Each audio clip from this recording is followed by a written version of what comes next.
Facial nerve পালসের জন্য 6টা প্রশ্ন একদম মুখস্থ।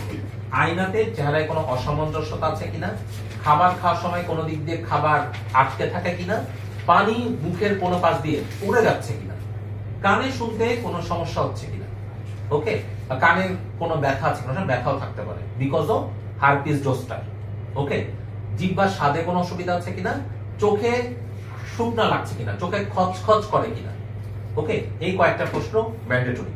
কোথায়, কোন কন্ডিশনে? ফেসিয়াল নার্ভ পলসির ক্ষেত্রে। আচ্ছা, তাহলে আমি ইন জেনারেল যখন ফেসিয়াল নার্ভ পলসি চেক করব, আমাকে রোগীকে চেক করতে হবে। ধর আমাকে বলো demonstrate the facial nerve examination in this patient, তাহলে রোগীকে চেক করতে হবে। কেন চেক করতে হবে? কেন চেক করতে হবে? ধরো একটা ফেসিয়াল নার্ভ প্রবলেম আছে, এর জন্য চোখের কিন্তু অনেকগুলো রোগীর অনেকগুলো সমস্যা হতে পারে। অনেক সময় দেখবা একদিকে ফোরহেডের রিঙ্কলিং নাও থাকতে পারে, এরকম হতে পারে। আবার এমন হতে পারে দেখি মনে হবে যে ফেসিয়ালটা কিছুটা হলেও কোন একটা সাইডে ডেভিয়েটেড হয়ে আছে। 2 3 নাম্বার, এর কারণে রামসে হান্ট সিনড্রোম হতে পারে। এটা কেন হয়? Herpes zoster. কারণ যখন হারপিসের প্রথম একটা কি চিকেনপক্স ভালো হয়ে গেল, কোন একটা জায়গায় লুকিয়ে থাকে, সুপ্ত অবস্থায় থাকে। এই সুপ্ত অবস্থায় একটা জায়গা হচ্ছে এই বিভিন্ন জায়গা, মানে ফেসের মধ্যে ট্রাইজেমিনাল গ্যাংলিয়ন, এখানে রিঅ্যাক্টিভেশন হতে পারে। এক হয়ে হারপিস জোস্টার অপথ্যালমিকাস করতে পারে, এক সাইড এরকম ইনভলভমেন্ট। আবার কানের মধ্যে প্রবলেম হতে পারে যদি নার্ভ টু স্টেপিডিয়াস সহ ইনভলভমেন্ট হয়। তো কানে একটু শুনতে অসুবিধা হয়, কানে প্রচন্ড ব্যথা থাকে, আর আমি যে র্যাশটা পাবো এটা কানের মধ্যে পাবো, ওকে। সো আমরা ইন জেনারেল কানের মধ্যে যখনই ফেসিয়াল এক্সামিনেশন করব, কানের মধ্যে র্যাশ আছে কিনা চেক করতে হবে। আর কিছু চেক করা জরুরি না? প্যালেটে আসলে থাকে না, কানের ইনার ইয়ারের মধ্যে কমনলি থাকে। আচ্ছা, আরো হতে পারে না, ধরো এখানে কোনো একটা অপারেশন করা হয়েছে, অপারেশন করতে যে একদম ফেসিয়াল নার্ভের 12টা বাজিয়ে দিয়েছে, কেটে দিয়েছে ফাইবার, তাহলে প্রবলেম হতে পারে না? তাহলে এখানে কোনো স্কার মার্ক আছে কিনা, খুবই ইম্পর্টেন্ট। আবার প্যারোটিডে কোনো টিউমার আছে কিনা, এটা তুমি এমনি ইন জেনারেল চেক করবে, এই জন্য আলাদা দেখার কোনো দরকার নেই, তাই না? তাহলে আমি কি করব? প্রথমে রোগীকে ইন জেনারেল অবজার্ভ করব। অবজার্ভ করার পরে আমি কানের পেছনের দিকের অংশটা এভাবে চেক করে দেখব, এভাবে। এরপরে আমি লাইট দিয়ে কানের মধ্যে কোনো সমস্যা আছে কিনা আমি দেখার চেষ্টা করব।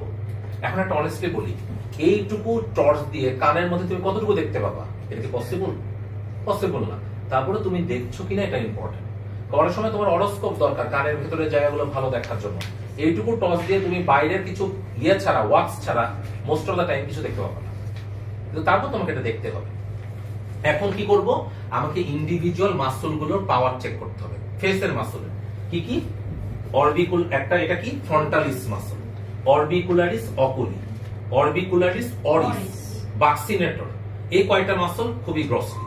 তাহলে একটা ভ্রু তাকে কুচকাতে হবে, চোখ শক্ত করে বন্ধ করতে বলতে হবে, দাঁত দেখাতে বলতে হবে, গাল ফুলাতে বলতে হবে, শীষ দেওয়ার মতো করতে বলতে হবে।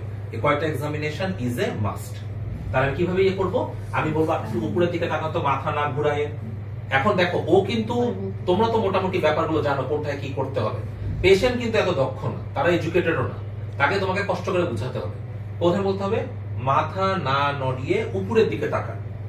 তাও যদি বুঝতে না পারে, ভ্রু কুচকান্ত এইটা বলে তাহলে একটু বুঝতে পারে। তখন তুমি দেখবা দুই পাশে ফোরহেডের রিঙ্কলিং এ কোনো অ্যাসিমেট্রি আছে কিনা।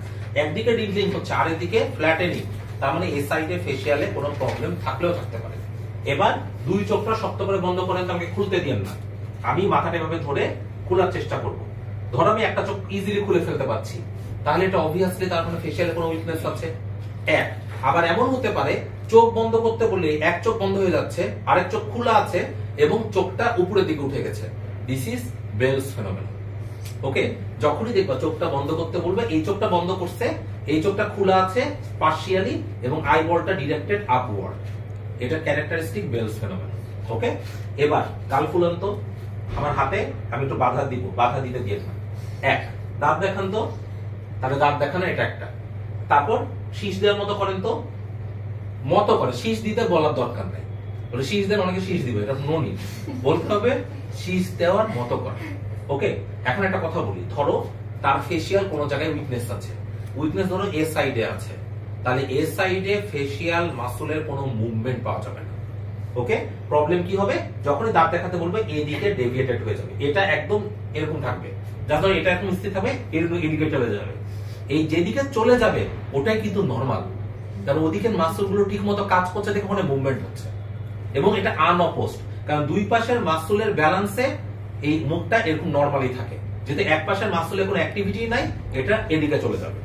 ওকে, তাহলে এই কয়েকটা এক্সামিনেশন যখন তুমি ফেসিয়াল চেক করবা তোমাকে ম্যান্ডেটরি, ঠিক আছে? তাহলে ইন জেনারেল পেশেন্টের প্রথমে একটা ইন্সপেক্ট করবা, প্রশ্নগুলো প্রথমে প্রশ্ন করবা, ইন্সপেক্ট করবা, তারপরে মাসুল ফাংশন গুলো দেখবা, এরপরে তোমাকে কয়েকটা কাজ করতে হবে। I have to complete my examination, কারণ ফেসিয়ালের অনেকগুলো মোটর ফাংশন দেখছো, হ্যাঁ মোটর ফাংশন দেখছো, যে সেন্সরি ফাংশন তো দেখো নাই। সেন্সরি ফাংশনের জন্য আমাকে অবশ্যই টাঙ্গের টেস্ট সেন্সেশন চেক করে দেখতে হবে। Okay, I want to check the taste sensation, কারণ এটা স্পেশাল একটা sensation in the anterior 2/3 of the tongue, কারণ পোস্টেরিয়র 1/3 কিন্তু ফেসিয়াল নার্ভ সাপ্লাই দেয় না, এটা লস অফ এনার্জি। তাহলে এই কথাটা মনে রাখতে হবে। এটা কমপ্লিট করে তখন আমার এক্সামিনেশন সিকোয়েন্সটা কমপ্লিট হবে। তাহলে আজকে আমরা কি শিখলাম?